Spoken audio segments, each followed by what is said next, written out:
All right, what's up, Gromies? Welcome to Office Hours, your source for free cannabis cultivation education. I'm Keisha. Welcome to episode 73. I am moderating solo today, but y'all know the drill. We are going live on YouTube, so if you're logging in over there, be sure to post your questions. I'll also keep an eye out for questions in the chat. Drop them anytime, and if your question gets picked, we'll either have you unmute yourself or I will ask for you. Also, be sure you're following us on all the platforms. We are on Instagram, TikTok, YouTube, LinkedIn, and Social Club. With that, let's get started. Jason and Seth, how you guys doing today? Good. Pretty good. Excellent. Y'all sound ready. Let's go. Okay. Dave Wright submitted this question a few weeks ago, and he also sent a follow-up. So let's start with that. He's looking for some tips for resolving or avoiding nitrogen toxicity. We've been dealing with some nitrogen toxicity throughout the multiple stages of growth all of a sudden, feeding 1 gallon cocoa pots at 6.0 to 6.2 pH, 2.3 to 3 EC, happening in both HPS and LED rooms. Runoff pH was a bit high at times. Here's what he added. In addition to that, we're seeing some situations P1 runoff is 5.5-ish and P2 runoff is hitting 6.5. Any idea why this would be happening? Input pH is 5.8 to 6.1, 2.8 to 3 EC, HPS room. What do you guys think? Let's hit the first half of that. One of the things to kind of keep in mind is in that LED room, you might need to start running a little bit higher ECs, just depending on how that plant's feeding. Obviously, nitrogen uptake is something that's not very well regulated by the plant. I think as Seth has mentioned a few episodes back. And so if we're getting low on nutrients across the board in there, it's definitely going to be getting some extra nitrogen in relationship to the other nutrients that it's pulling. One of the easiest ways to identify if you're running low on EC is time series data. So looking at, hey, as our water contents decrease, after our feeds, does our EC start to rise? If it starts to drop, that means the plant is eating nutrients faster than the salts to the nutrients are concentrating in that substrate. So that might be one thing to definitely take a look at specifically for the LED room. For the HPS room, obviously going in at say 6.0 to 6.2 for the pH. If you're Coco 1 gallon bags, I mean, that's exactly where you want to be. So that should be helping regulate some of the nitrogen uptake. Obviously, lower pHs would make nitrogen solubility a little bit higher. Seth, what do you think for those HPS rooms?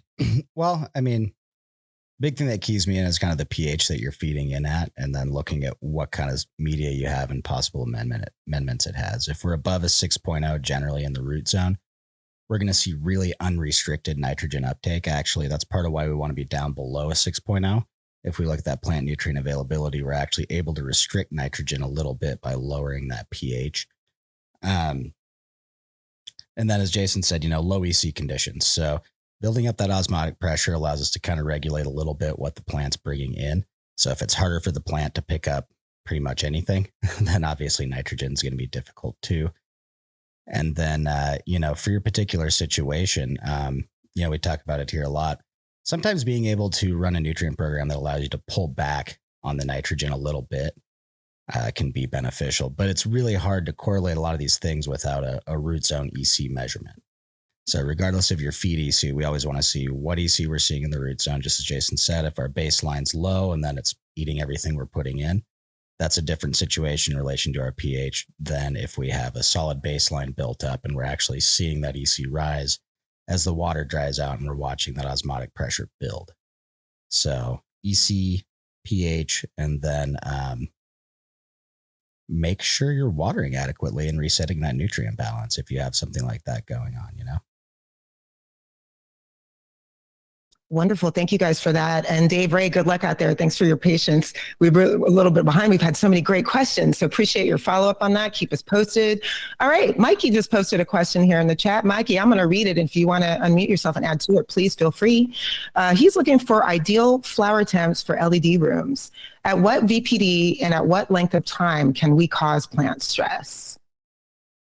So for LEDs, obviously we've got a little bit lower room temp to radiation ratio. And basically what's going on there is, since LEDs are going to have less far red, less of the photons are causing heat rise in the surface of those leaves.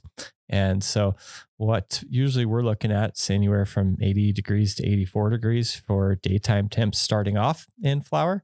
Obviously, as we progress through flower, we like to start to induce a nighttime differential. Yeah, it might even definitely lower your daytime temps just a little bit. Obviously, that night day offset, typically for the first third of the cycle. And this is, for a very generic strain, just start somewhere with this. And the more data you can collect on the strain and how much you need to do these temperature offsets is kind of the best way to go about growing a strain the best. But middle of the road, so first, say, third of the cycle, 0 to 5 degree temperature differential. For the second third, usually around the 5 degree temperature differential, and for the last third up to about 10 degrees night day differential. Yeah, I mean, I think one of the challenges with switching over to LED is a lot of the information out there was built out around growing under HPSs, which usually accounts for that leaf temp offset, that, elevated leaf temp compared to the ambient air around it. And with LEDs, we have the exact opposite. And when we're looking at LEDs, there's a variety of products out in the market. And one of the easiest ways to really figure out what's going on in your room, and I mean, airflow comes into this too. We've got a lot of airflow, LEDs, not a lot of radiant heat. We typically have to run the rooms a fair bit warmer, but every grower's best bet is actually going and getting a laser thermometer, or if you're really fancy, get a FLIR camera so you can really get some cool averages. But go see what your leaf temps are doing. And what we're targeting there is, that 0.6 to 0.9 VPD through Gen, even raising that up to a 1.0 towards the end of week 3. And then, going to that 1.2 to 1.4 range. And really at the end of the day, we're targeting that leaf surface VPD. We just have to work with values that we can actually easily measure every day. And as far as your question is how long, I mean, the longer you're out of a VPD range, the more your plant's going to adapt to it, right?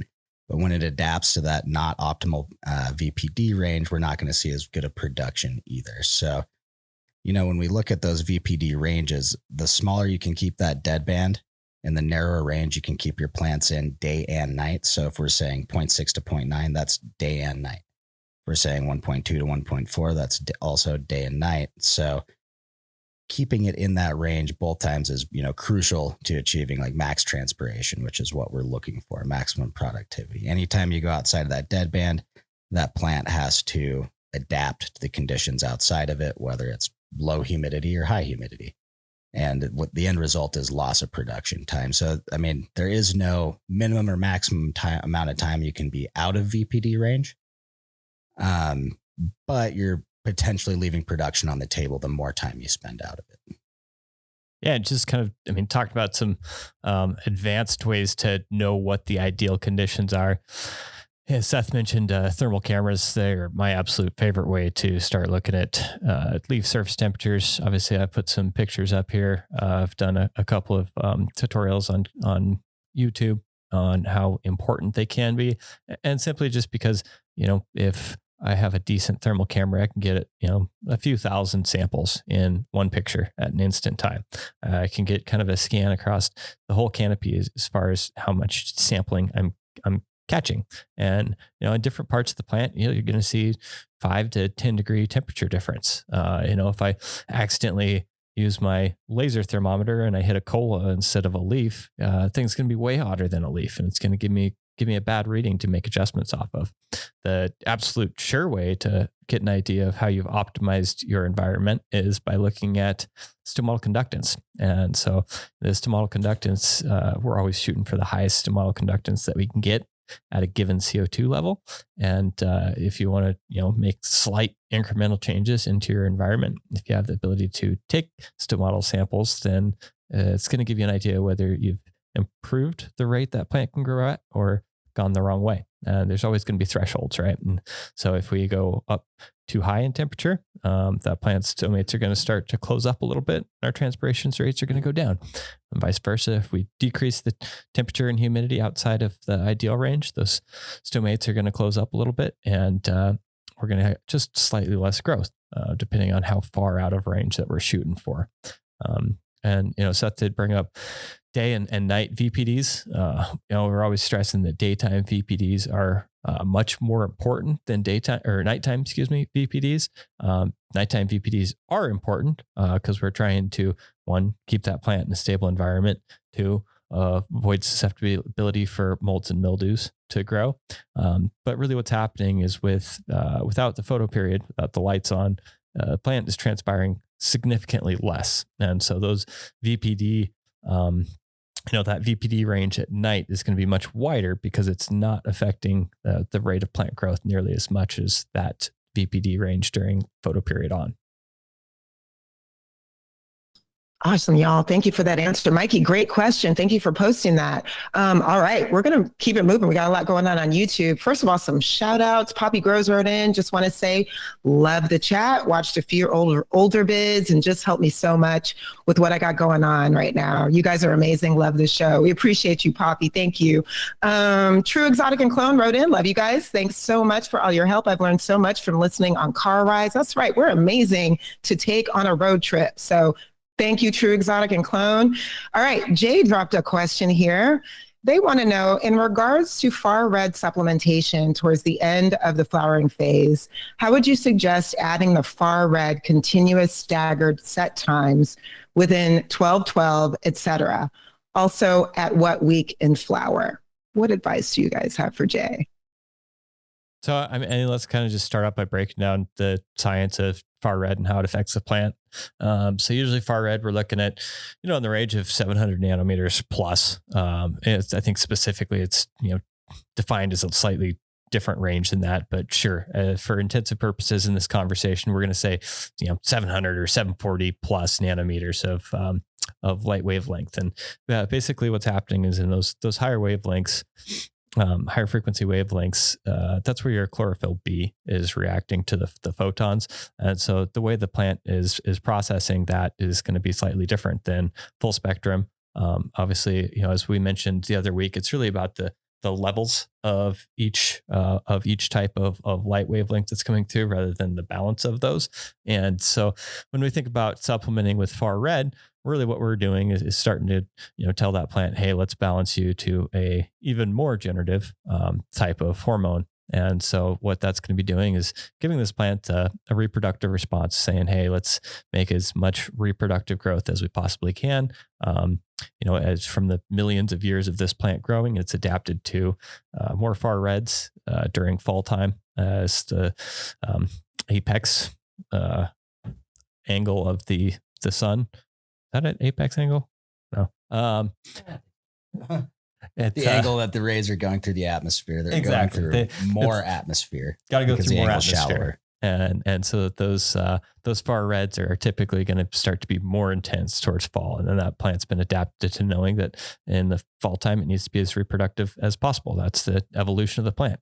If it can produce those types of plant parts before everything freezes out or it runs out of growing season, it's more likely to reproduce and evolve into that. So when exactly is going to be definitely strain dependent. Usually when the plant starts ripening, if we're looking at generally about 2 weeks before harvest is what we're looking at with most plants. And then there's always going to be some of those oddball genetics that aren't going to respond the same way other plants do for a variety of reasons. One of the important things to remember about that also is, when we're looking at plant maturity, we've got biosynthetic pathways for different cannabinoids and terpenes. So that's also another part of it's not just chlorophyll. It's not just the way the plant's responding, but we're also causing degradation of different molecules that lead to a different final expression. As far as supplementing that goes, you've got a few different options. You got your classic mixed light HPS, and then, some of the newer LEDs have far red built into them. There's also far red supplementation in the form of LED light bars. In terms of how much of your total light load you need in far red, I wish I had numbers for you. And as far as staggering it on, I haven't seen any definitive evidence one way or another whether actually staggering it in and increasing amounts is going to help that much, or if just starting to make sure you've got that range included in your light spectrum is actually going to be what gets you there. Yeah, and I think a really important thing to think about here as well is pretty much any light source that you have, unless you're building your own LEDs from diodes, are going to have some amount of full spectrum. Even LEDs are going to be containing some amount of far red, typically, from every manufacturer that I've seen. And in order to get the best plant growth, there has to be some amount of balance in all of this. So even when we're saying, hey, go generative stacking, or when we're going vegetative bulking, there's still some aspects that are keeping that plant balanced for the most amount of growth as possible. Obviously, I guess we'll take an anecdote right now from my experiences at my place this year. Is I've got some tomatoes outside and I've got some tomatoes inside, and my tomatoes outside are probably as generative as I could grow a plant, simply because I don't have my greenhouse built up yet, and they're going through nights at usually 40 degrees, 40 to 45 degrees, and daytime temps in the 90 to 100 degrees. So obviously VPDs all over the place. And then my indoor plants are at usually around 70 to 75 degrees all the time. And the plant morphology is very cool to look at next to each other. My tomatoes inside are probably 6 feet tall, yet I don't have nearly the bud onset, and they're not even close to turning red yet. Whereas outside, I'm looking at plants that are 2.5 feet tall, and they're blowing up with fruit, but they're gonna run out of capacity to make more fruit, simply because of the lack of plant infrastructure. All right. You heard it, Jay. Good luck out there. Keep us posted on what you're doing. All right. We got one more question here. We did not plant this question. I welcome it, though. Holy Nodes wants to know what crop steering software we recommend. So I guess that's an opportunity for us to talk about why Arroya is such a great crop steering software. Go for it. I mean, to start out with, just the sensor quality. If you're not getting good data streaming into the software you're trying to process it with, you're not going to get very repeatable results. Accuracy is one thing, precision is another. And if you don't have both, you're going to be chasing your tail one way or both ways. And then as far as Arroya itself goes, I think, Jason, you could probably speak to this. From the outset, it was designed with cannabis cultivators in mind for the cannabis cultivation process, which I think is part of what differentiates it. You want to give some specifics? Yeah. I mean, so, a lot of it came from my day-to-day struggles as a cultivator, and just how many different systems that I had to use in order to get the information I needed. So that's why we're looking at target ranges and alerts built right into the system. We're looking at things like ability to tag the chart with notes, tasks, IPM events, pictures, just to really attribute things more than the data, because the data itself doesn't explain what's happening. It just explains the raw output of the parameters in a room or in a root zone. And so kind of trying to equip growers with the tool set all in one interface. I was going to say the next best thing about using Arroya as a crop steering platform is the advice that you get from us is directly built off of our experience in there. Obviously, you're by using Arroya, you're supporting the educational resources that Seth and I are producing here right now, and so it's going to be directly paired with the values that we're talking about. Like you said, the sensor quality allows us to have fairly accurate calibrations built in through the software, and the advice that we give directly reflects those parameters. Yeah, and I think one thing too is we're very agnostic when it comes to inputs. We're not tied to specific nutrient brands, light brands, fan brands. Name a product in a grow, and we're not specifically tied to it. So that's another part of it. We can look. We try to step back and teach people how to look at a holistic view and go, okay, it's not just your sensors. It's not just your fertilizer. It's not just this. It's a holistic view. And I think that's one thing that isn't always prevalent in quite a few industries, depending on who's trying to get the product out there, right? Like, our interest is in helping growers cultivate data and make better choices based on that data, not necessarily trying to sell them on any other products, not trying to tell them that any one thing is going to be the key, but more promote, I'll use this word carefully, sustainable growing, and not in the terms of we're the most environmentally friendly, but what's a way that you can operate that's going to be streamlined, profitable, and repeatable because you've quantified your operation and you have numbers and goals to hit now.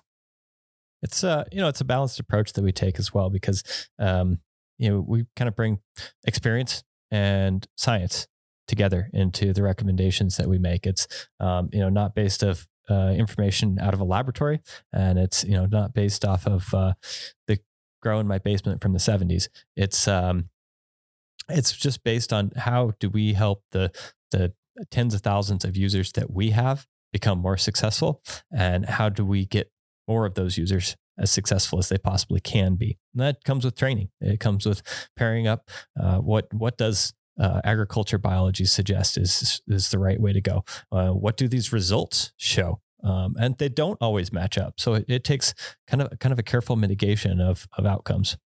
Yeah, and I think one of the cool parts about it is, when you decide to invest in Arroya, you're investing in some of the same sensing technology that universities across the world, various research institutions are using to gather their own substrate, climate data, soil data.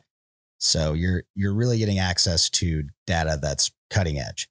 In a lot of other ways, if we look at pH meters, for instance, okay, if you don't want to go spend over $2,000 on a really nice benchtop pH meter, you're essentially buying an inferior product that's not going to give you quite as accurate and precise results, or at least not as easily. With Arroya, you're skipping kind of the subpar, older tech, or, essentially cheaper options. And we found a way to bring you this technology at a price that's like pretty affordable, I feel like, in terms of industry standards when it comes to things like substrate sensing. It's, it's at a price that you can really start to sample what your production looks like. Some of the products that were widely available before Arroya came out were in that, say, $1,500 to $3,000 per substrate sensor. And I've worked with many of growers that ran into challenges where they just couldn't analyze the how much their drippers were clogged across the room because they had one plant with the sensor in it, and 999 without sensors in them. So that their ability to analyze uniformity really was not good. Fantastic. Thank you guys for that overview. And Holy Nodes and anybody else out there who's interested in just learning more about what Arroya can do, head over to AROYA.io, click book a demo. One of our professionals will talk you through it. But yeah, thank you guys for that. We're going to get right back to the questions that we have here. We have a lot from previous weeks that we haven't even gotten to, so I'm going to just get right into it. Mike wrote in recently, hey guys, I've loved the videos recently. I grow in ProMix HP, and I was wondering if you have any tips on dryback in the media. I haven't found much online. Figured you guys might be the ones to ask. And feed strength in ProMix, pretty much everything. It works great for me, but I'd love to be able to dial it in even more. Got any advice for Mike? So when we're talking about ProMix, look at what your perlite ratio is in that mix. I would highly recommend doing a field capacity test and seeing where you're at compared to the volume of your substrate. And other than that, ProMix is kind of, that was the baseline before Coco really hit the market. And also the number of growers exploded to the point where we're, starting to become taxing on peat bogs. It's not very environmental to strip mine peat bogs to grow cannabis. So that's partially where Coco came from. Otherwise, peat moss and Coco mixes have pretty much all the same soilless characteristics that we're looking for. So I'll just sum it up real quick. As long as you're getting a 10 to 15% dryback, you're in a fairly healthy size media. Obviously, pushing a little farther can be desired from time to time, all the way up to a 25% or so dryback. And then otherwise, as we've talked about before, just apply your generative, your vegetative, and your generative irrigation strategies to get through the crop. Yeah, and on top of that, that field capacity test, anytime that you have questions about your media, just do some runoff tests as well. Take a look at what your, take one amount of sample and charge it just with zero EC, and probably even just a basic, a neutral pH or your feed pH and do some runoff tests on that. So start collecting the very beginning of the runoff and see what it comes out as. It might give you an idea of how much, if you need to start washing that media a little bit, if you need to let it settle before you go into planting. So look at that, the EC of the runoff and the pH of the runoff. And from manufacturer to manufacturer, it always surprises me some of the differences I see in that. Oh, absolutely. And then also, be aware that like just like the difference between rockwool and Coco, with something like ProMix, you are going to have a small amount of cation exchange capacity. So basically that media will actually hold some of the salts that you're putting in. So if you're looking at any kind of irrigation tech or information out there, really probably align your goals with what someone just growing in Coco would do. Great tips, you guys. Thank you so much for that, Mike. Good luck out there. All right, Samuel dropped a question over on YouTube. They want to know how much dry back in straight can of Coco 5-gallon plastic pots. It looks like they're looking for a little dry back range guidance. What do y'all recommend? So, in a 5-gallon, if it's 45% field capacity, we've got, say, I'm going to just rough this out for easy math, 2.5 gallons of water available in there. A big, healthy cannabis plant. And when I say big, I'm talking about as far as indoor production goes, looking at a 4 to 6.5 foot tall, healthy cannabis plant. Usually you're looking around, 3/4 of a gallon of transpiration in a day. And so as far as drybacks go, 0.75 of 2.5, what are you looking at? A quarter?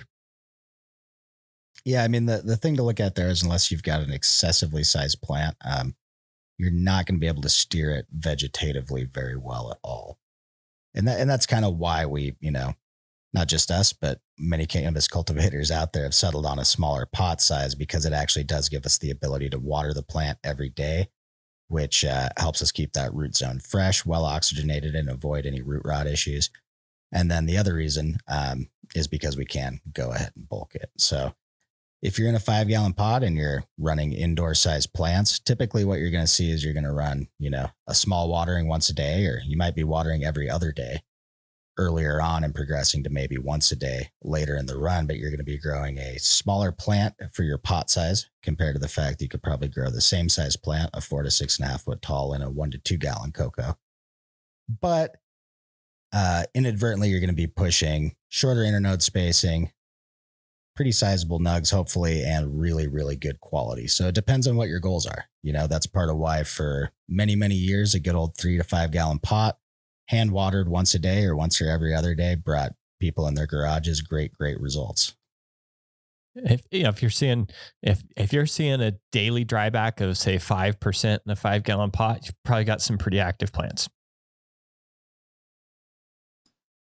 Cool. Yeah. Samuel, thank you for the question and keep us posted. Good luck out there. All right. Going to keep it moving. We got this question on YouTube a couple weeks back from Noisefield. They posted, if runoff pH does drop below 5.6, what's the best way to reset the pot and bring pH back up? I usually dilute feed and increase shot sizes and runoff amounts, but results vary. Most of the time correcting the pH for a day or before dropping again. What do you guys think? So I'd look into the root of the issue. Because simply yes, you can do a correction. It sounds like you're doing a correction in the right manner, but if that's not holding and you've encountered this many a times, there's something else going on there. And it's probably just coming down to a nutrient imbalance or the properties in that substrate that are causing that pH to drop. So if you are analyzing your feed EC, we talked about that kind of in the first question today. If you have enough nutrients and you are still seeing pH swings that are significant, like you're talking about, then go get a leaf tissue analysis. Start to see, what ions, what characteristics of that nutrient is the plant feeding heavier on and which ones aren't it. If you're not feeding enough nutrients in the first place, just up your nutrients. Yeah, I mean, I think that's the best place to start here. A tissue analysis is going to tell you a lot. The first place I would personally start with this, it sounded like you're running a diluted feed to correct your pH. an important thing to recognize with this problem is that the plant's taking up one type of ion and leaving another. So in order to reset that balance, we need a total amount of incoming ions to not only replace the ones that have been pulled out, but also help push out the excess ones we don't want. So if you're backing off on your feed, that actual feed, or, for lack of a better word, flush, is it's not going to have a lasting effect on your pH change because you haven't introduced enough ions into that solution to reset the balance. So a lot of times what we're looking at is feeding, sometimes higher than what you have been at, but potentially bigger feeds and trying to just push and reset that ionic balance. Given adequate EC levels and proper pH, we don't typically see deficiencies in a plant. So make sure all your bases are covered. And then really, like I said, look at the problem as like, hey, low pH is a depletion of one type of ion in the media, and we're not going to reset that without putting that negative charge back into it. Awesome, you guys. Thank you for that. Yeah, I remember a few episodes, we had a lot of pH questions, so got a few of those left today. But yeah, appreciate that question. All right, Daniel just posted here in the chat. Daniel, I'm going to read this, and if you want to add to it, feel free to unmute yourself. I feel like I have seen more and more grows running what looks like a 4-inch rockwool cube on top of a 2-gallon bag of cocoa. Doesn't the difference in CEC and field capacity between the two cause issues?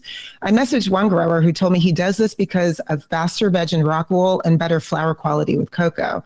The second part of that reasoning just doesn't sit well with me. Plenty of good quality flower comes from rockwool. What do you guys think? It's actually a really pretty good option. In ideal situations, I do like to try and stick with one media type in the beginning of the plant life cycle through flower and harvest. That being said, 4-inch rockwool cubes are very well known for their ability to be well controlled in the veg cycle. A lot of times, when we have a smaller media, we can cut down the veg times and have a more vigorous plant coming out of our 18-6 cycle. And on top of a 2-gallon bag, nice forgiving media for flower. We can push a 2-gallon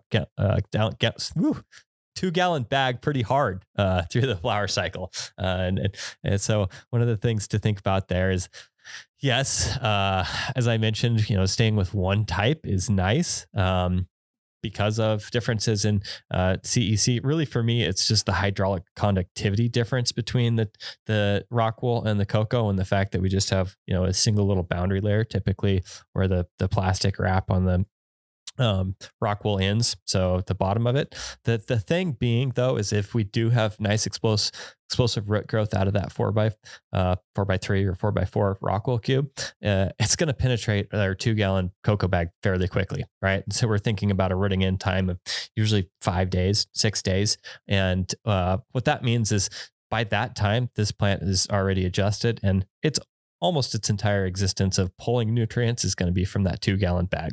So really, for me, the only concern or challenge of having that mixed media, and actually in this case, it's probably my favorite sizes of medias, so even better.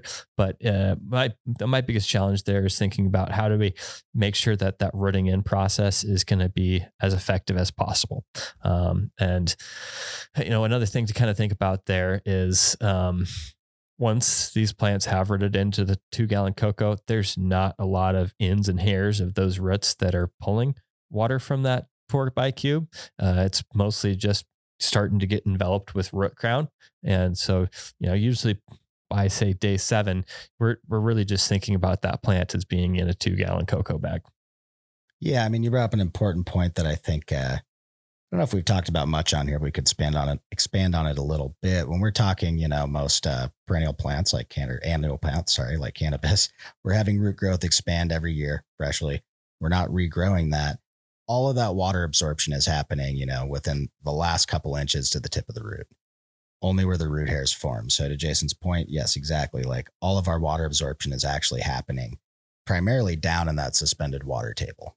That's where the highest water concentration is, and that's where the roots are most adapted to doing that. Basically, that is, to me, I agree with Jason. I don't love mixing rockwool and cocoa, but it's not the worst as long as you look at what factors you have at play and the situation you're in. So part of that comes down to matching up what kind of rockwool block are you going to use versus what kind of cocoa. Is your cocoa hitting 45% VWC at field capacity, or is it hitting 65? That's going to dictate what kind, what type of rockwool I might choose. I might go with something like a par grow if I'm trying to grow in really low VWC media. If I've got something higher, like several companies out there right now that hit easily 60 to 70% field capacity on their straight cocoa, well, fortunately, that's right in the same range as what I typically see with my rockwool, especially after I've got a plant rooted into it. And then, that is one of the dangers, right? If we have a rockwool that will hold a lot of water and will attempt to like wick water out of the cocoa, that can be overcome though with a kind of a simple physics act. And that's called just setting your plant on top of the bag or on top of the block and resisting that old school urge to dig a little hole and bury that block either all the way or partly in the soil, or in the cocoa, actually, even submerging that 4x4 by about half an inch or an inch. What it does is once the cocoa's around that plastic wrap, it's sealed up, no air can go under there. And basically you've got a straw now. Then the rock wool, once that plastic edge is sealed up, can actually suck water back up. And then we don't see good rooting in because we're not pushing water in the right direction through those roots and they're not getting enough oxygen. So that is, I think, one of the biggest things is when you are mixing medias, try to match up, that field capacity as best you can, because you're never going to get that matrix potential to be exactly the same. And then remember that water goes down and we want to do everything we can to keep it from going back up. Thank you guys for that answer. That was a really good question. And I'm managing a very sad plant right now that I did not root in properly, you guys. So, but I'm taking notes for next year. I'll get it right next year. All right. We got a question here. Let's see. So many questions. Yes, Daniel, thank you so much for your question. All right. We got a question here from Alpine Agronomy. They wrote in, how many plants per 16 square feet do you suggest with a 1 gallon pot? I had better results with 2 gallon at 9 plants per 4x4 square than I did with 16 1 gallon pots per 4x4 square. What do you guys think?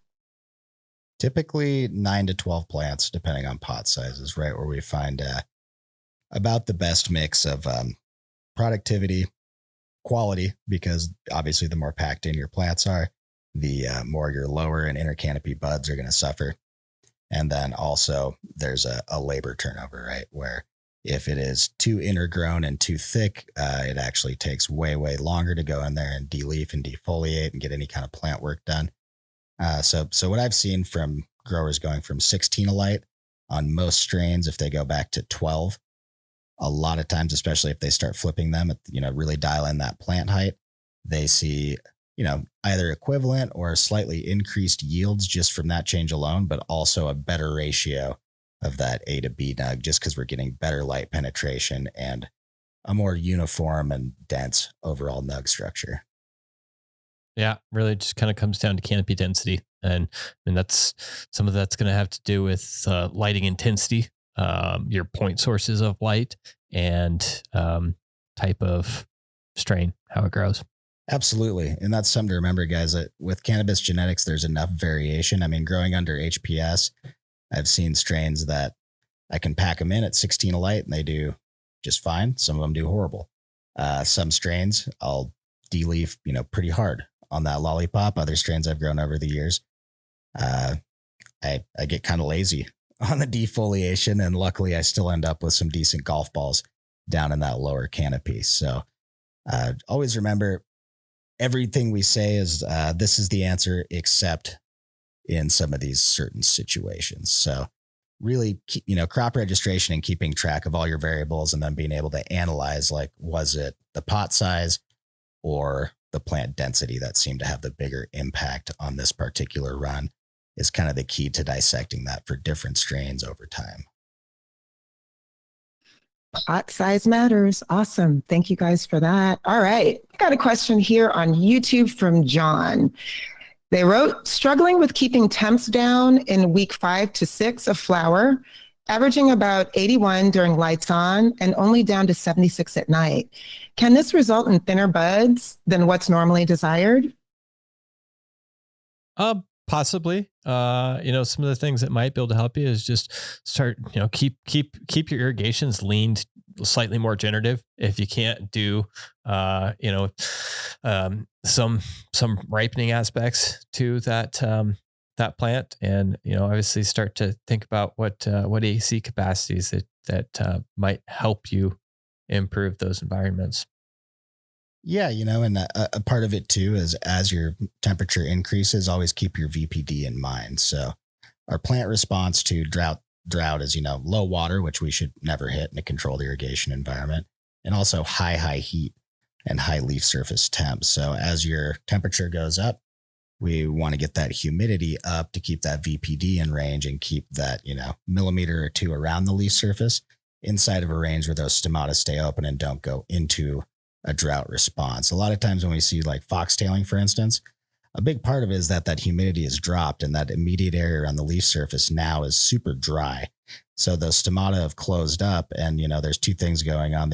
Well, not two things. One, the eventuality is a thinner bud structure because the plant can't keep itself cool, so it can't pack on as much material in a small area, and that's being caused by those stomata being restricted and the plant not being able to actually grow as productively.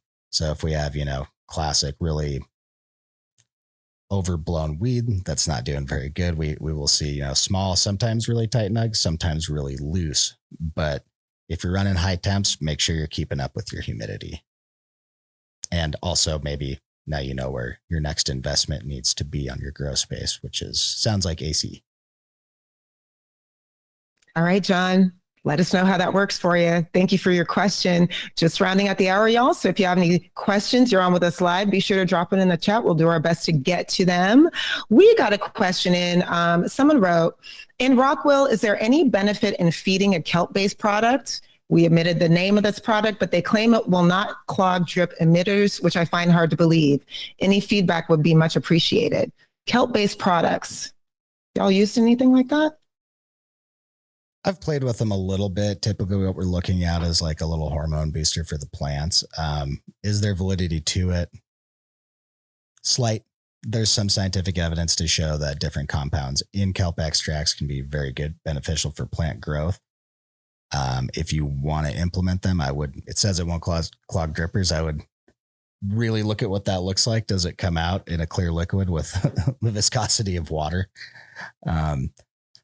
But, if you're really looking at putting something like that on, maybe look at what the application instructions are and say, okay, is this something that I'm adding every day? Is it something I'm supposed to add once a week, every fifth day? What's the program I'm supposed to be on?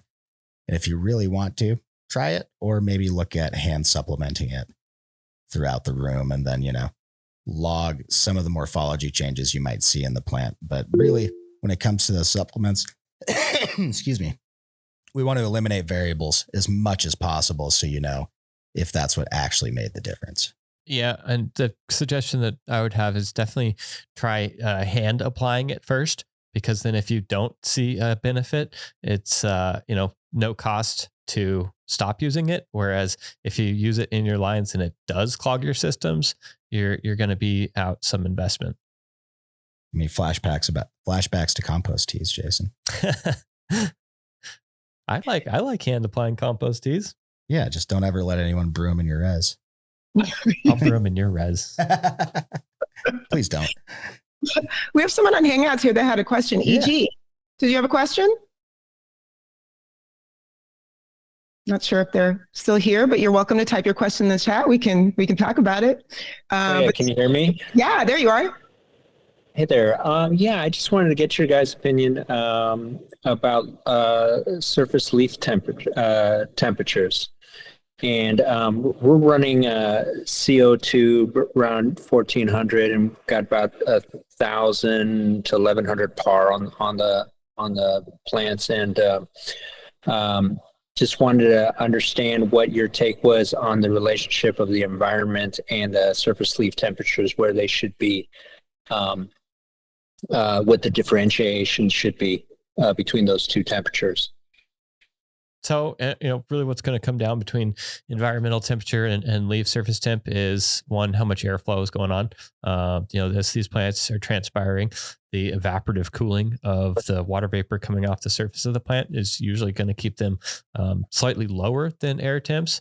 And that is obviously depending on how much airflow you have. So if we are reducing how much boundary layer effect that the humidity and the transpiration, evaporation of that water right at the leaf surface occurs, a lot of times you're going to see that a little bit less. And you kind of want that because it's going to be easier to manage the whole canopy if we can start to break up some of those boundary layer environments, those micro environments around the leaf surface. And then the other was that radiation that we talked about earlier, where some of the far reds, those higher wavelength photons are actually increasing the surface temperature of the leaf. Yeah, and I can expand on that a little bit. Typically early on, in veg and early flower, we want to see an average leaf surface temp. I always want to stress average because, just like Jason said, if you take a thermometer and go take 1,000 readings, you're going to have 1,000 slightly different answers. And we're looking for an average trend line that we can actually act on. But we're looking for about 80 to 82 degrees Fahrenheit leaf surface temp early on, dropping that to about, 75 to 78 during bulking, whatever you can kind of manage. And then, during bulking, we're going to start to do about a 5-degree overnight differential that will expand to a 10-degree.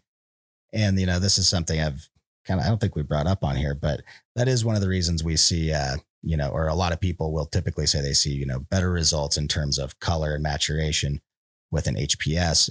Is part of that is that leaf surface temp differential. So with an HPS, if we're running 75 degrees in the daytime and you're hitting it with that radiant heat from the light, your leaf surface temp might be more like 78, 79, 80, depending on how much airflow you have and how close that leaf is to the light.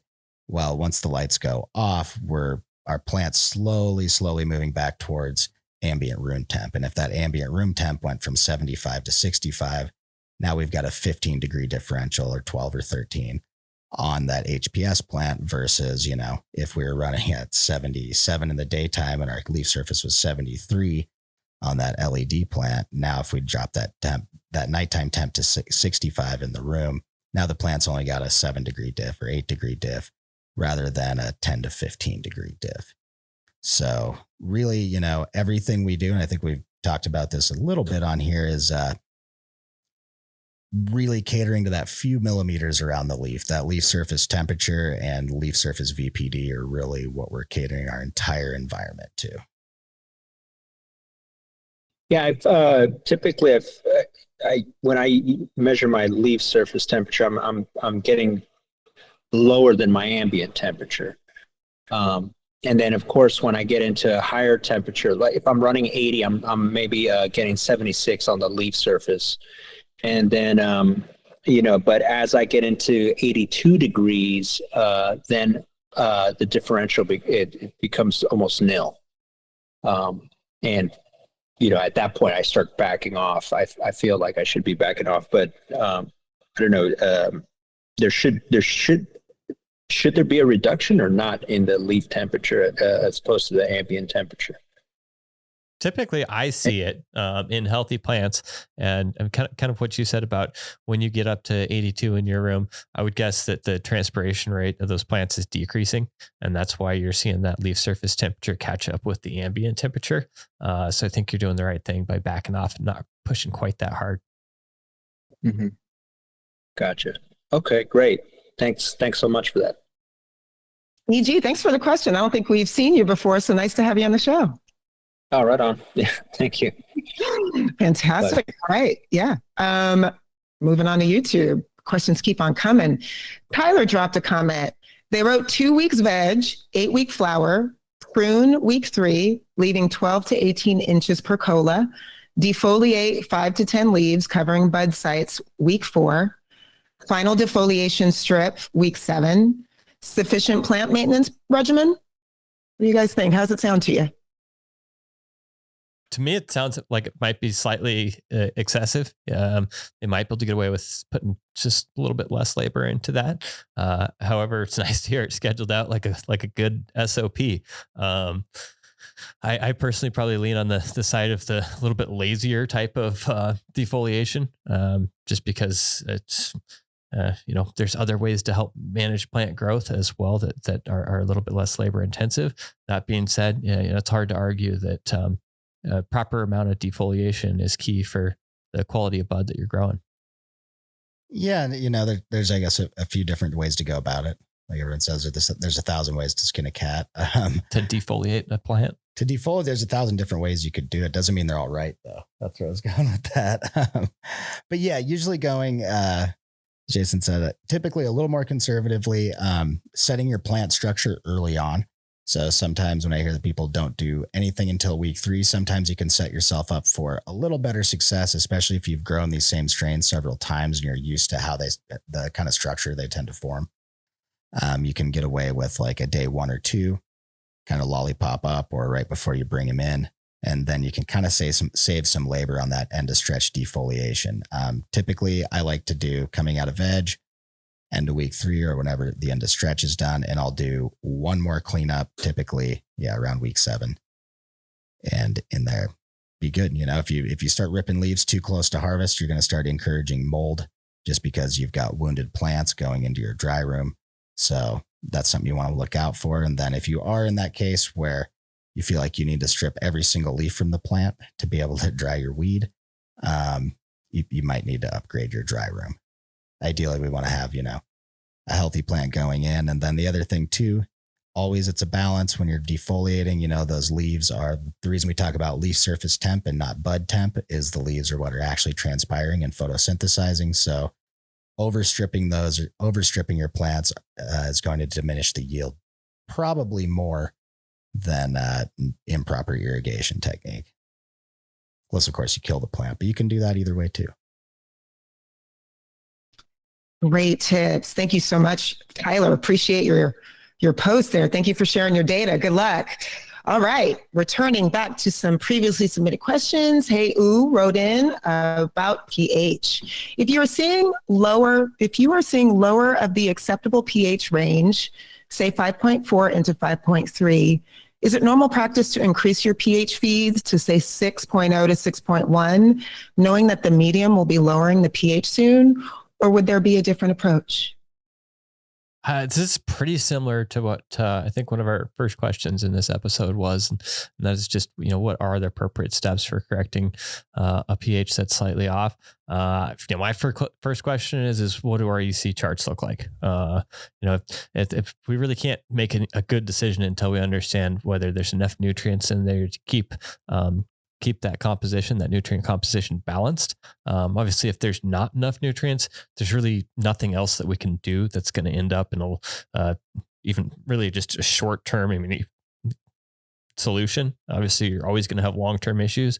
And obviously a really short-term correction, of modifying a pH, even if your EC is too low, it's going to be a very short-term change, probably not even a solution, as that's kind of what I was getting at there. So, understanding that those EC values are they high enough to sustain a balanced nutrition for that plant. If you're in rockwool 5.3 to 5.4, I probably wouldn't be too aggressive at making very many changes. I would just kind of keep it in mind and continue to take pH runoff readings. If you're in Coco, it's probably about the time to start thinking about what might be causing that.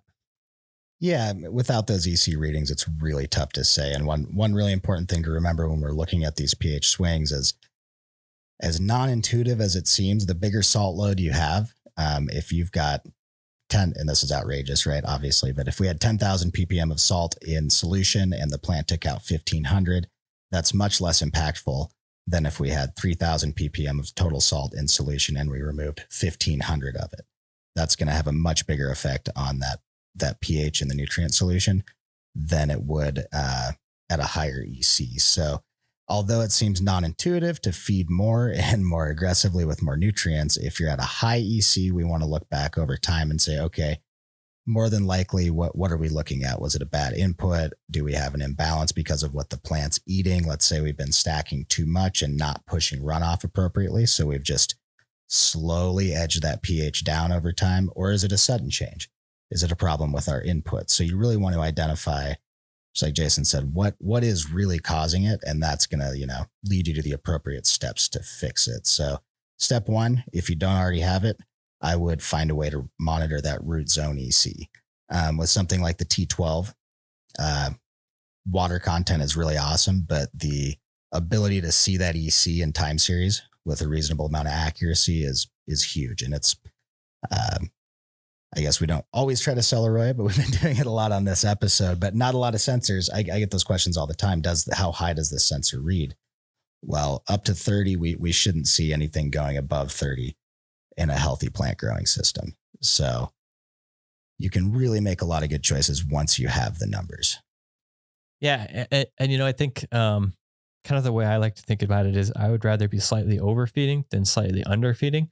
When we think about available nutrients, the plant has some ability to regulate its nutrient uptake.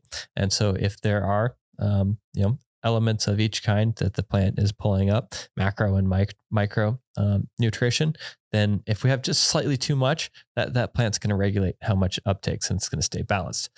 Yet on the other end, if we're slightly underfeeding, it's going to become unbalanced simply because it's using up all available of certain elements. Yeah.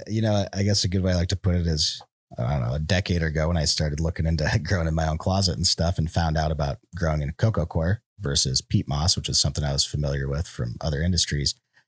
One of the early texts I read was to mix up your nutrient solution in a 5-gallon bucket. If you've got 1-gallon pots, go dunk them till they stop bubbling, hold them up and let it drain out. And the idea was we're resetting the EC in that medium to 3.0 every day. So we're having full control over resetting what the pH is going to be, what the EC is going to be, and making sure that's exactly where we want it. Now that's about as low tech as you can get in monitoring or in managing EC and pH inside your root zone. It's blunt force and it works, but it's also incredibly expensive. And you obviously couldn't afford to just flush your entire room of plants to exactly what you want your root zone EC to be every day. Your water usage would be just completely not economical. Yeah. And, kind of building up the knowledge behind how to avoid this in the future is going to be one of the key things that helps you crop steer in the long run. Because so many of these methods that we're using to combat an effect is a reactive type of process. And it's really hard to be crop steering when we have too many reactive treatments going on throughout a cycle. Yeah. And actually, I'll be a salesman again. If we go back to our other question before Arroya, time series data for your entire run. When you can look back, that's something I help people with pretty frequently is going, okay, we've got this pH situation. How do we make a decision? Okay, you haven't been able to stack your EC above a 4.0, and now we're in week 6. So we've been at a point where the plant's been riding on the ragged edge of having enough nutrition. And now we just hit the point in plant growth where the plant's taking out either more than we can put in, or it's taking out so much that we can't really reset that ionic balance without doing some sort of incredibly massive feed that might, end up actually shocking the plant. Fantastic, you guys. Thank you so much for that overview. All right, we got a comment here from Spaceship Tech. Welcome to the show, Spaceship. I don't think we've met you before. And they wrote, this is a good one, we're probably going to close out on this one. They wrote, when in ripening phase, my input EC is 1.5. What are some, if any, target substrate EC ranges for my final watering? What advice do y'all have there? It depends on what you built up to throughout that run. As you're building up EC in the root zone, that plant's adapting. We have the ability to change that osmotic balance, the amount of salt that's on one side of that osmotic balance anyway, really quickly by pumping too much water through there and really lowering the amount of salt or massively raising it up if we happen to feed it way too high of an EC.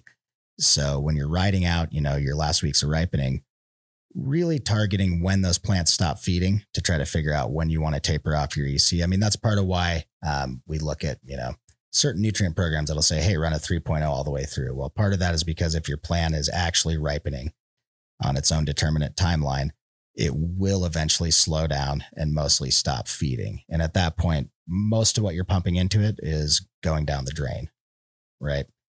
But what we want to do is keep that EC from either spiking up too high, massively over drying it, or dropping out. If you're at a 7 baseline and you drop to 0, the plant can adapt quickly enough to continue to uptake water and nutrients, and you're going to cause some root death. So I wish it was a simpler answer, but if you've been in a 5 to 10 range, start trying to keep it in that range and maybe slowly bring it down over 2 weeks. But, don't try to step it down more than a half a point in EC a day, typically. Yeah. And just to try and put some concrete numbers, I'm just going to work off of Seth's 5 to 10 through vegetative bulking. If you cut that EC to 1.5, you're probably going to see root zone ECs between 3 and 15. Or 2 and 20, depending on how aggressive your generative steering is during ripening. Yep. And that's, one thing we really try to focus on in ripening is how big is that EC swing getting? And, just as Jason said, we can react to it, but the real value is looking at, okay, here's my buildup over time. What happens if it's too quick? What happens if it's too slow? What happens if I'm not pushing appropriate runoff? How is that affecting how I'm coming into ripening? Amazing, you guys. Thank you so much. Thank you to everybody who submitted questions. We had so many good conversations today. We really love hearing from y'all. So appreciate that. Seth and Jason, rocking it as usual. Good to see you guys. Thank you for this session. To producer Chris, thank you. All right, if you're looking for some Arroya gear, don't forget Arroya.shop is now open for business. Head over there to get you some merch. Thank you, everybody, for joining us for this week's episode of Arroya Office Hours. We do this every Thursday, and the best way to get answers from the experts is to join us live. If you want to learn more about Arroya, book a demo at Arroya.io, and one of our experts will be happy to walk you through all the ways it can be used to improve your cultivation production process. If you have a topic you'd like us to cover on Office Hours, post questions anytime in the Arroya app. Drop your questions in the chat or on our YouTube. Send us an email to sales@Arroya.io. Note that new address, sales@Arroya.io, or DM us. We are on all the socials. We want to hear from you. We'll send everyone in attendance a link to today's video. It'll also live on the Arroya YouTube channel. Be sure to like, subscribe, and share while you're there. And we'll see you at the next session. Thanks, everybody.